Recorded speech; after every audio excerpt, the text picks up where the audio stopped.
ఇంతసేపు జరిగిన చర్చను చాలామంది పిల్లలు ఇంట్రెస్ట్గా విన్నారు. దానికి శుభాకాంక్షలు. ఓవరాల్గా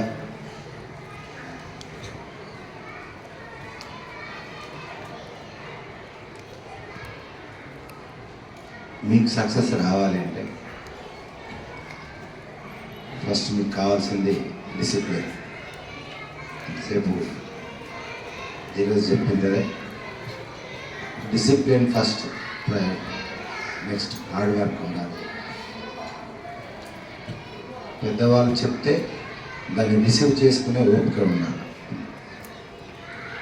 పెద్దవాళ్ళు చెప్పే కొన్నిసార్లు మీకు నచ్చకపోవచ్చు, ఎందుకంటే మీ ఇష్టానికి వ్యతిరేకంగా ఉంటుంది కాబట్టి.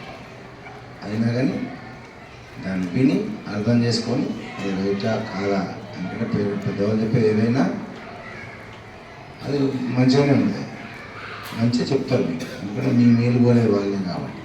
అప్పుడు దాన్ని మీరు రైట్ వేలో లేదా పాజిటివ్ నేచర్లో దాన్ని తీసుకోవడానికి ప్రయత్నించాలి. తర్వాత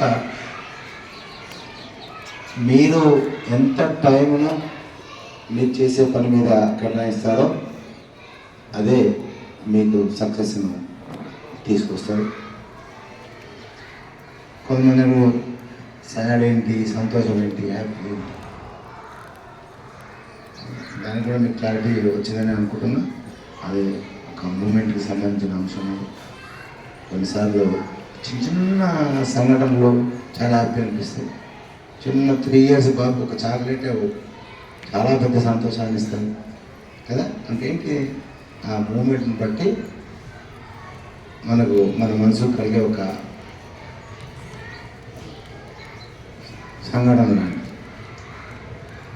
కానీ ఓవరాల్గా సంతోషం అంటే ఏంటి? సంతోషం అంటే నువ్వు చేసే పనిని హ్యాపీగా స్వీకరించడమే సంతోషం. నువ్వు ఒక పని చేస్తున్నావు, ఇప్పుడు ఏం చేస్తున్నావు? చదువుకుంటున్నావు. నేను టీచర్ను. నేను ఈరోజు నా క్లాసుకు పోయి నేను పిల్లలకు అర్థమయ్యే విధంగా చాలా చక్కగా లెసన్ చెప్పిన అనుకోండి, నా మూడ్ బాగుంది, నేను చాలా బాగా లెసన్ చెప్తున్నాను. I feel very happy. నేను చాలా సంతోషపడతాను. ఆ రోజు అంతా హ్యాపీ అనిపిస్తున్నాను. వాళ్ళు చాలా బాగా డీల్ చేశాను క్లాస్ని, పిల్లలు కూడా చాలా హ్యాపీగా రిసీవ్ చేసుకున్నాను.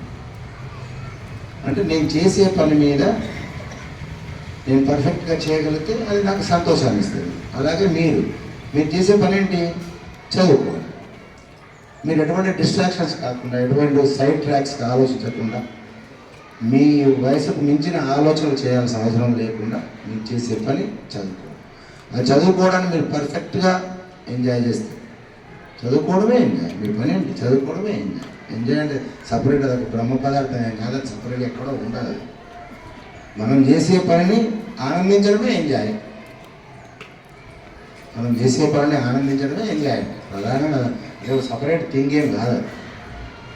అర్థమైందా?